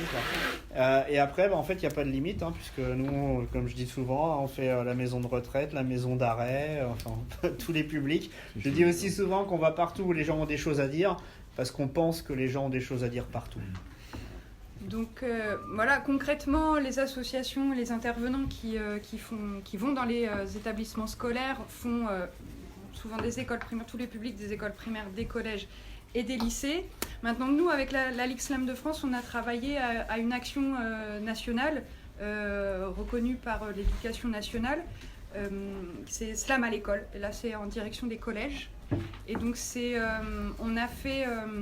une recherche-action. Ouais, une recherche-action pour démontrer, en se basant sur le terrain, les remontées du terrain dans cette académie avec 7 intervenants, pour démontrer comment le slam et la démarche pédagogique du slam pouvaient être complémentaires des enseignements scolaires. Et donc, on y a réussi, évidemment. On n'en doutait pas. Et, ça, c'est vraiment l'action slam à l'école. Voilà. Qu'on a créé avec Grand Corps Malade et l'Éducation nationale, évidemment, et la Fondation Culture et Diversité, qui nous accompagne toujours dans ce projet. C'est parti de l'idée toute bête, en fait, ça, pour le petit historique sur ça, parce que comme c'est un petit peu aussi indiqué dans le programme, je vais quand même vous en parler un petit peu. C'est que, en fait, un jour, Grand Corps Malade, qui fait partie de la Ligue Slam de France, il nous appelle et dit j'ai eu la ministre de l'Éducation nationale, elle est intéressée par le slam, peut-être qu'on pourrait faire quelque chose, il faut qu'on se voit. Bon. Ok, nous on rentrait des États-Unis où quasiment tous les slammers étaient profs de communication, d'oralité, de spoken word, et du coup l'oralité est partout, ils l'abordent de manière super décomplexée et à l'école des plus jeunes âges. Donc nous on est rentré avec ce truc-là, on avait fait des ateliers là-bas. Donc, Grand Corps Malade nous appelle, il dit faut qu'on propose quelque chose à l'Éducation nationale pour qu'on puisse formaliser vraiment la pratique du slam et voir si elle rentre vraiment dans le cadre.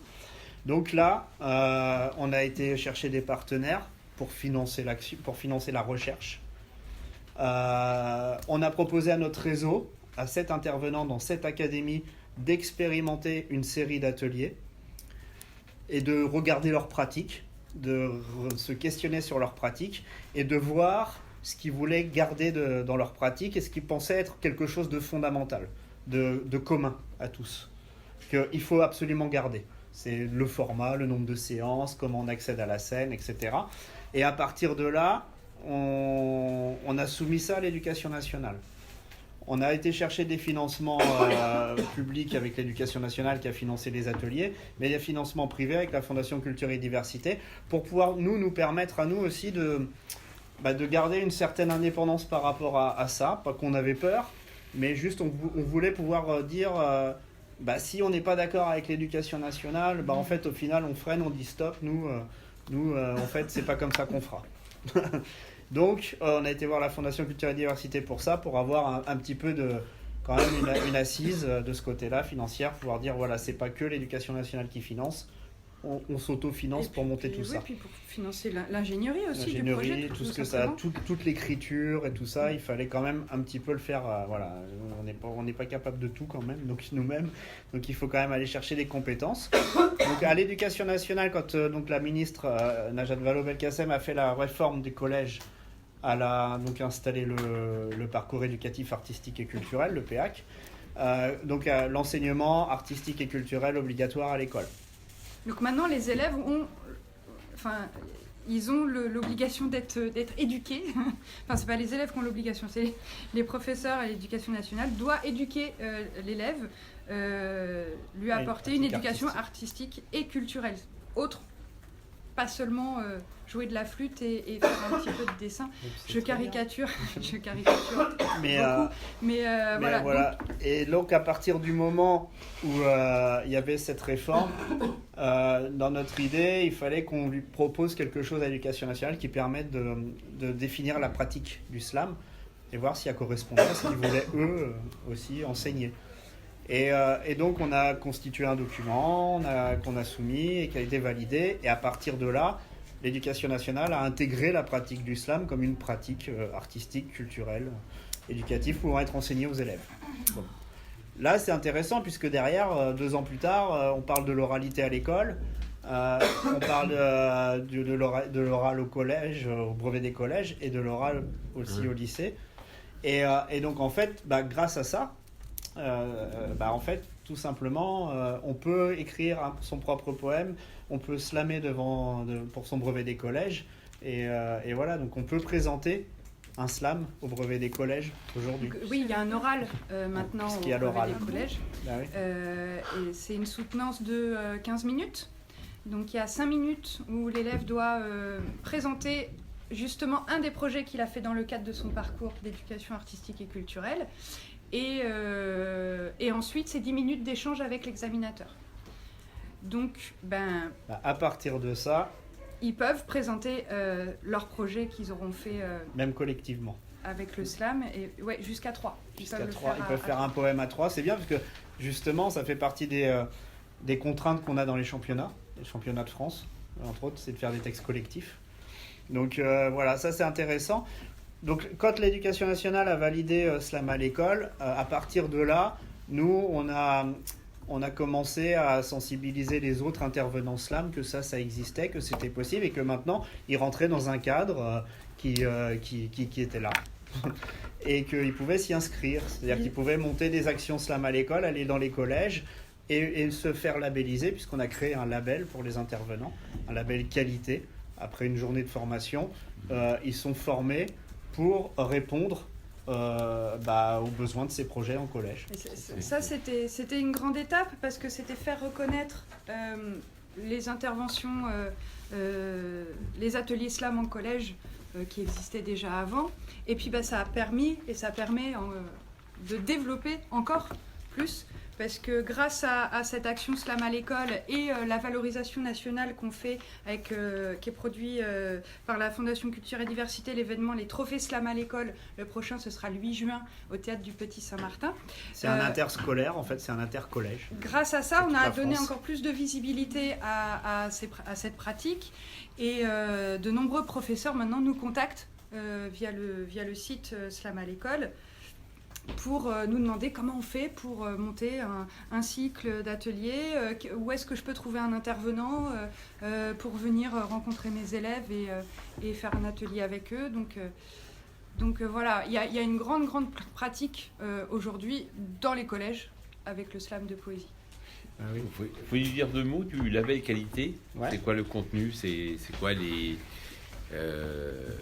Alors, critères en fait? Alors les critères, ça s'adresse déjà à tous ceux qui pratiquent l'atelier, donc qui animent des ateliers. Bon, on accepte des débutants évidemment, mais c'est quand même plus axé sur des gens qui ont déjà une pratique. Et en fait, c'est juste leur faire comprendre, c'est une journée, hein, c'est une petite journée. Alors moi, j'appelle plus ça un stage qu'une formation, parce que c'est vraiment une journée de stage où on leur explique le cadre, on leur explique comment ils peuvent développer sur leur propre terrain, quels sont les partenaires, quels sont les acteurs, quels sont les financeurs. En fait, l'idée, c'est qu'à la fin de cette journée, ils puissent eux-mêmes monter leur propre projet à destination des collèges de leur propre territoire, qu'ils soient acteurs de leur développement et qu'ils soient force de proposition et qu'ils puissent même accompagner les profs pour monter les dossiers et les projets, parce que ça, c'est super important. Parfois, les profs sont débordés, parfois, les profs sont slammeurs, hein, pourtant, mais ils n'ont pas forcément le temps de monter des projets. Quand un intervenant slam, il va voir le prof, il va voir l'établissement et qu'il propose à aider à monter l'action, à monter le projet, c'est quand même super bien. Donc voilà, on a besoin de comprendre et de transmettre dans quel cadre on s'illustre, dans quel cadre on peut évoluer. Et donc ça, le contenu du label, il est plutôt autour de ça. D'accord. Il est plutôt plus que sur le contenu, il est vraiment sur comment développer. Mais n'accède à ce label et à cette formation que des adhérents de notre réseau, donc qu'on connaît, donc on connaît la pratique. Ils nous remplissent d'ailleurs un dossier où on leur demande quand même quelle est leur expérience, depuis combien de temps ils présentent... ils ont une pratique du slam et depuis combien de temps ils font des ateliers. On leur demande un bilan justement des ateliers passés. Ce qu'on ne fait pas forcément avec nos autres adhérents, là, on le fait vraiment spécifiquement à ceux à qui on demande le label. En gros, ils nous fournissent un dossier quand même comme s'ils faisaient une demande de sub, hein, avec tout ce qui définit leur pratique, le dossier de présentation, contenu, diplôme. Et là, on va plus loin après avec eux. Alors, quelle est la durée moyenne d'un atelier en collège, par exemple, et comment c'est financé? Enfin, c'est financé comment? Pour les intervenants par l'éducation nationale, comment ça? Grâce à Slam à l'école, on a défini le contenu type, le truc génial, le truc le parfait pour un atelier slam, un cycle d'atelier slam. Déjà, un atelier slam, généralement, c'est 2 heures. 2 heures, c'est bien, parce que ça nous permet d'aborder tout. Tous les intervenants sont d'accord pour dire que moins, c'est faisable. Mais c'est quand même avec une classe, hein, là je prends l'exemple d'une classe. Un groupe classe. Un groupe classe. Minimum 25 élèves. 2 heures, c'est vraiment bien. Oui. Et en 2 heures, on crée le poème. Alors on nous, sur notre première séance, notre initiation, mais beaucoup font ça aussi, on écrit un poème et on monte sur scène en 2 heures. Est-ce que le poème, il est forcément écrit sur le vif? Ouais. Il n'est pas écrit à la maison. Non, il est écrit pendant l'atelier. On le fait écrire pendant l'atelier. Avec les publics qu'on a, par exemple, on utilise l'acrostiche, on leur fait prendre leur nom de slammer, on fait un acrostiche avec leur nom de slammer. Suivant le niveau, on va développer ou pas sur l'acrostiche. Et après, ce petit jeu d'écriture qui se fait rapidement nous permet d'aller se présenter sur scène. Je m'appelle Zurg, donc j'ai écrit un acrostiche avec mon nom. Je vais dire au micro qui je suis. Et je suis un zinzin en uniforme recouvert de gâteaux. Boum, ça y est. J'ai écrit un poème. Il n'y a plus de d'écriture collective. Là, protéger un peu les pudeurs. Là, on est là pour les premiers jeux comme ça, on est sur de l'écriture individuelle et après on va vers le collectif, mais c'est pas toujours la demande de l'atelier. Nous on le fait, on peut le faire, on fait du collectif et de l'individuel. Le collectif, c'est pas fait pour se cacher. Non, mais ça arrive quand même. Ouais. Ce qu'on fait avec, mais là, c'est plus dicté par le nombre en fait. Quand on intervient en lycée, par exemple, notre première séance d'initiation, où là, on est avec parfois 35 élèves. Là, on leur propose de faire leur acrostiche individuel, mais après de le présenter en équipe. C'est-à-dire de se mettre en trio, ou en duo, ou en quatuor, et d'avoir une conclusion d'équipe.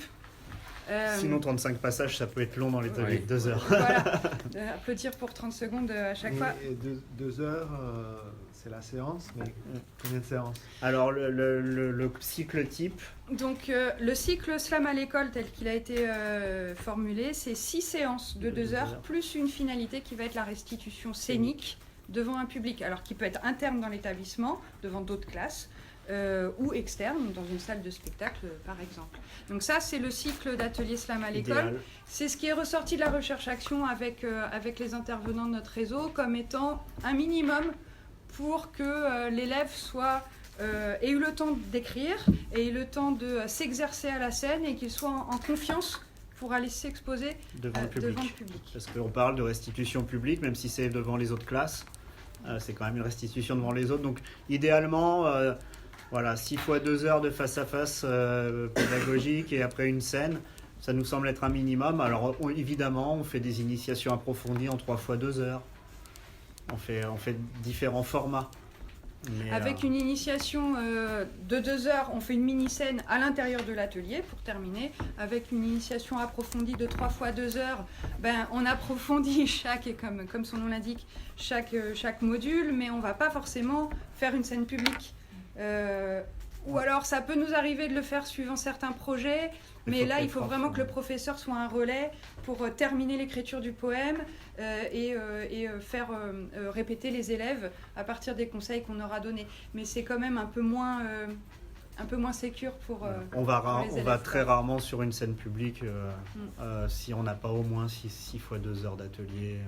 C'est très rarement avec des jeunes ou avec des publics en difficulté. Voilà, sinon c'est une scène interne, vraiment entre dans la classe. Voilà, Et en termes de dispositifs pour financer, alors dans le cadre du parcours d'éducation artistique et culturelle, justement, il y a les délégations académiques à l'action culturelle, tout à fait, donc les DAC, dans chaque académie. Elles ont pour mission, si ce n'est de financer, au moins d'aider à diriger vers des financeurs pour que les projets de AC puissent avoir lieu. Donc elles peuvent financer dans la limite d'un projet par établissement. Après, pour les collèges spécifiquement, vous avez les conseils départementaux qui ont pour mission d'aider aux actions culturelles pour les collégiens.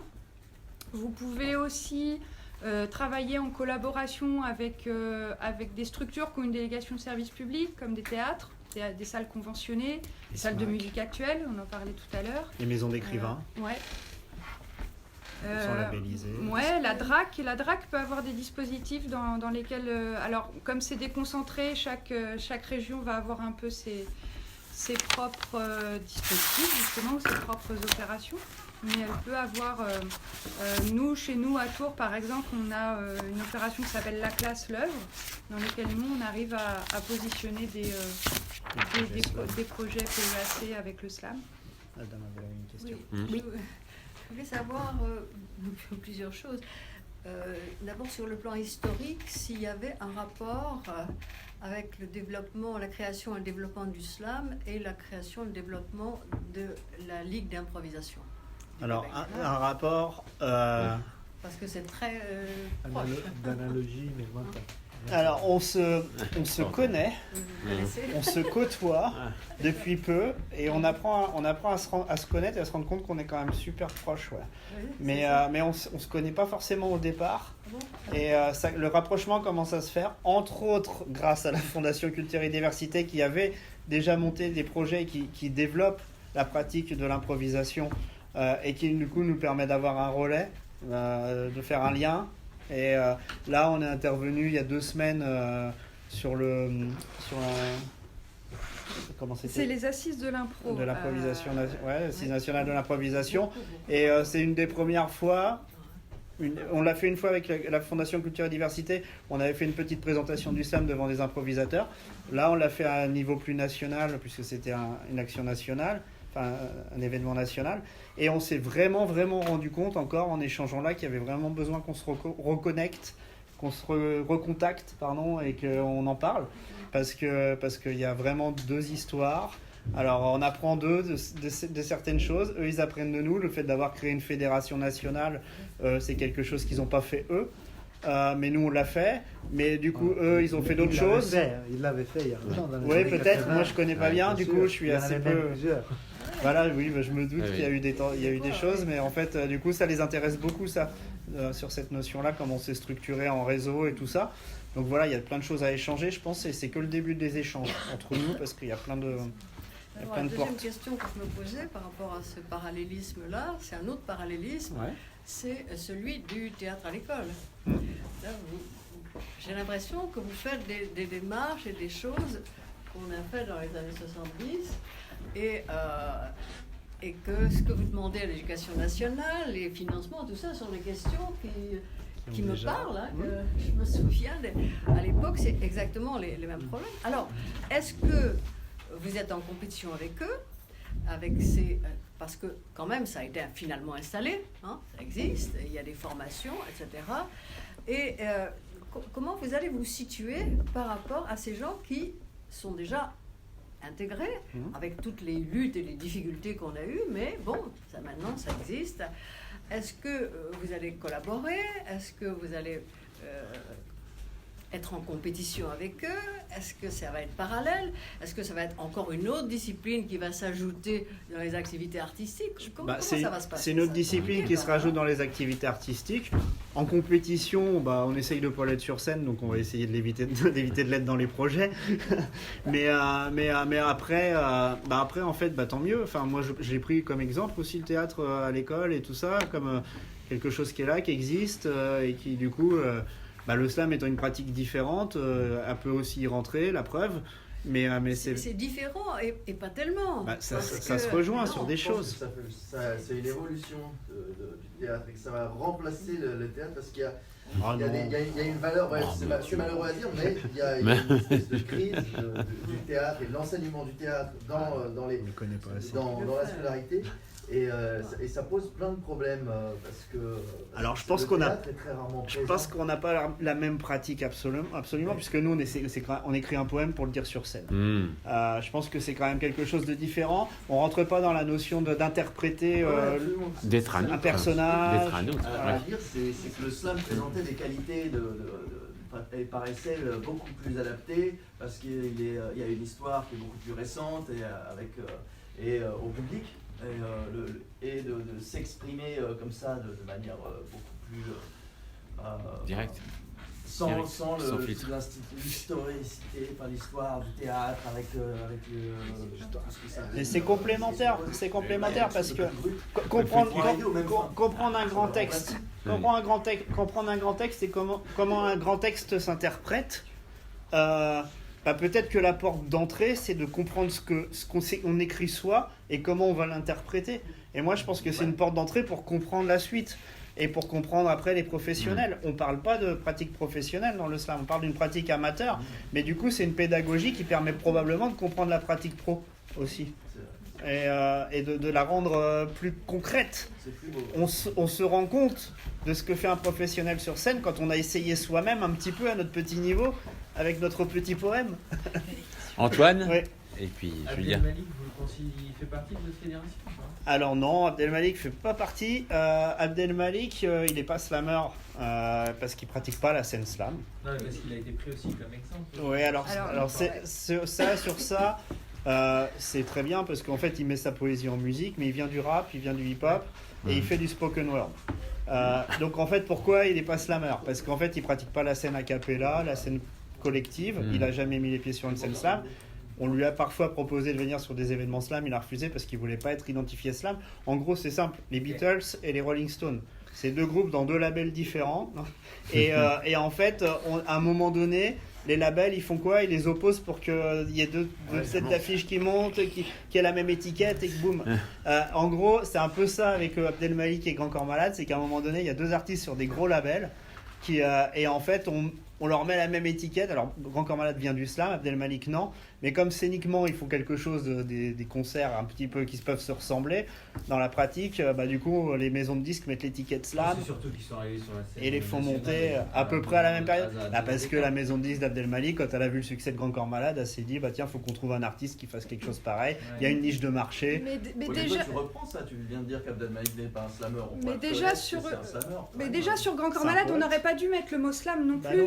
Parce que slam de poésie, c'est ce qui se passe avec c'est le dispositif collectif, c'est cette scène ouverte avec la poésie, ce rendez-vous social avec les gens.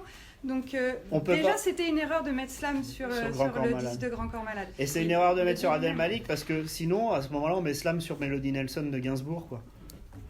C'est un petit peu, voilà, je veux dire, Léo Ferré faisait du slam. Ah non.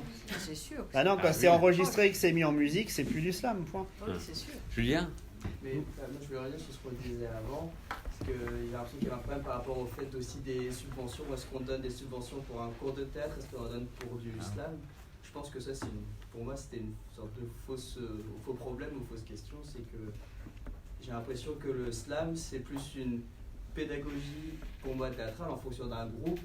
Le fait de pratiquer le slam avec un certain groupe d'enfants dans un atelier de théâtre ou un atelier autre, si ça marche pour les gosses et que ça leur permet de s'exprimer, la façon de les toucher, comme de faire du Molière ou comme de faire de l'ultra contemporain ou de la danse ou quoi que ce soit, je trouve que c'est juste. Moi, je vois ça vraiment comme une pédagogie en fait.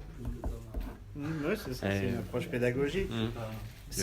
Et en plus, nous, souvent, justement, quel est notre positionnement?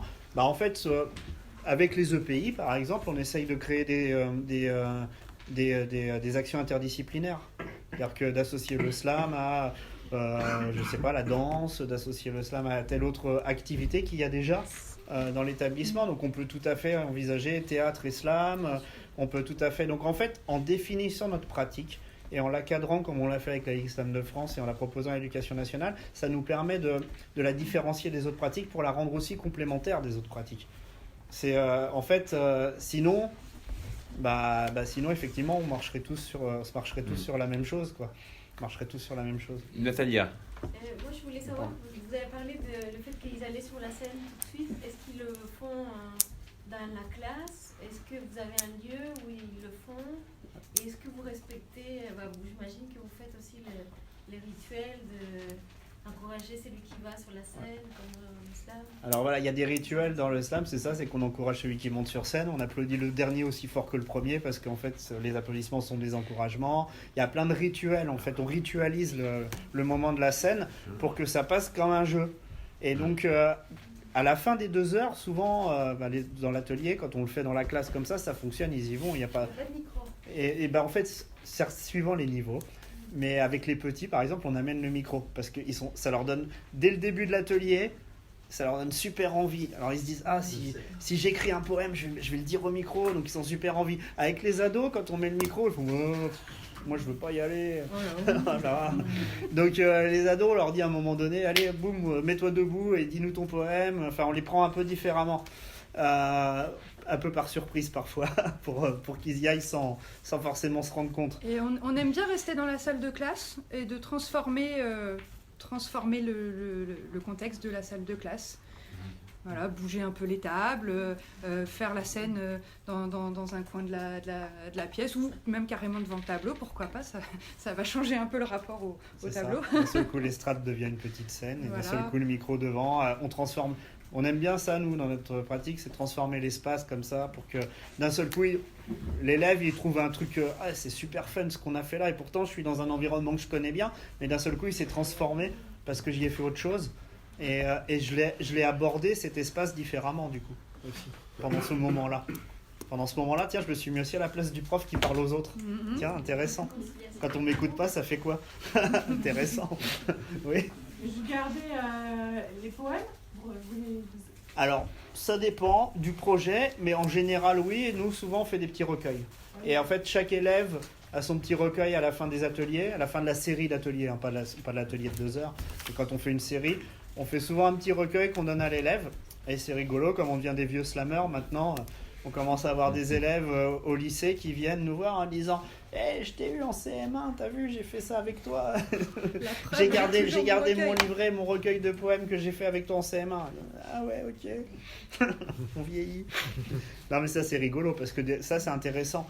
On se rend compte qu'ils y apportent vachement de valeur à ce petit recueil qu'ils ont fait quelques années plus tôt en classe parce qu'ils y ont mis leurs mots à eux, ils y ont mis leurs émotions à eux, donc ils en ont un souvenir fort et ils reviennent quelques années plus tard en nous le montrant comme une fierté de l'avoir gardé.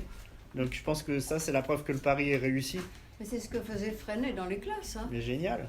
Oui, magnifique. Absolument, ça revient, je veux dire que les choses, on dirait, sont cycliques. Hein. Ouais. Comme mais oui. vous disiez, ça, c'est une habitude moderne.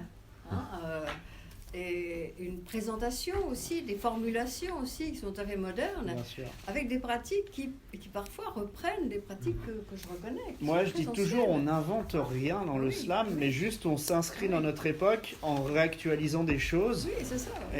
Et voilà, la preuve, on fait des scènes slam au Château Royal de Blois. Au Château Royal de Blois, il y avait qui ? Il y avait Charles d'Orléans, qui était poète et qui organisait des joutes poétiques. Et là, un jour, le service culturel du Château Royal de Blois nous appelle en nous disant on a pensé que peut-être le slam, ça pouvait ressembler à ce que faisait Charles d'Orléans. Ben oui, mais bien sûr. Mais oui. Et donc, du coup, on est rentré dans leurs actions éducatives. On fait des ateliers dans les collèges avec le Château Royal de Blois. Et on fait une scène slam dans le lieu où Charles d'Orléans organisait ses joutes. Et les jeunes, on leur fait prendre conscience de tout ça. Natalia ? On le fait chez Ronsard aussi. Je voulais savoir Natalia. l'origine des projets, comment est-ce que c'est l'établissement qui vous appelle? Est-ce que c'est un chef d'établissement ou c'est les profs? Est-ce que c'est les profs des Français plutôt que les autres? Alors, est-ce qu'ils vous suivent après ou vous êtes... est-ce qu'il y a un lien entre le prof et les animateurs slam?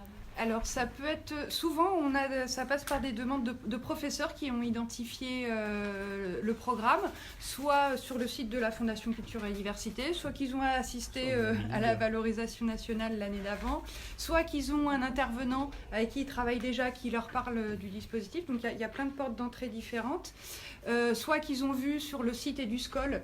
Voilà, on a une fiche, Slam à l'école, qui présente l'action. Et ensuite, alors quand ils n'ont pas identifié d'intervenant, ils nous appellent nous pour en trouver un au plus près de chez eux. Et donc maintenant, on a quand même un gros réseau. On arrive à trouver à peu près pour chaque demande, même jusque dans les montagnes à Saint-Étienne-du-Tinée, c'était dans l'arrière-pays niçois. On a réussi à trouver un intervenant. Pour aller là-bas, mais oui, en fait, ça c'est tout le boulot qu'on fait au quotidien avec la Ligue Slam de France. C'est vraiment la mise en réseau et la mise en... Voilà, tous les jours, on a des... En fait, maintenant, la Ligue Slam de France est identifiée en France. Alors bon, ça c'est bien, c'est cool, par les profs, c'était l'idée, c'était de créer une entité nationale qui puisse être identifiée par les politiques, par le milieu culturel, par le milieu artistique. Maintenant, elle est identifiée, ce qui fait que là... On peut y distribuer. Oui, bien sûr. Tous les jours, on a des mails de gens qui recherchent des spectacles pour leur théâtre ou pour leur festival, de profs qui cherchent des intervenants slam, etc. Donc, c'était l'idée de créer cette ligue pour ça. Il me reste 2 minutes pour vous poser une dernière question, parce que nous, on évacue l'université à moins le quart. Je voulais me demander quel était le rapport avec le patrimoine poétique, c'est-à-dire avec la poésie, c'est-à-dire avec toutes les poésies qui existent déjà dans le monde. C'est-à-dire, est-ce que dans le cadre de ces ateliers slam, il y a une référence à la poésie en général? C'est-à-dire, est-ce que vous lisez des poésies? Est-ce que vous en faites entendre? Est-ce que je peux ajouter Mais je t'en prie, cher Marco. à ta question. Par exemple, un slammer peut être aussi quelqu'un qui slame sur un poème d'un autre. Bien sûr, bien sûr, évidemment. Et oui, justement, on fait connaître on essaye de faire connaître les poètes qui, pour nous, alors avec notre culture de slammer, nous ont marqués. Alors, moi, je dis souvent que ce qui nous marque, nous, en tant que slammer, c'est les poètes de la scène. Alors, souvent, les slammers ont comme référence des chanteurs. Voilà, moi j'ai comme référence Patti Smith, Jim Morrison, Léo Ferré, Gainsbourg, voilà, des gens comme ça.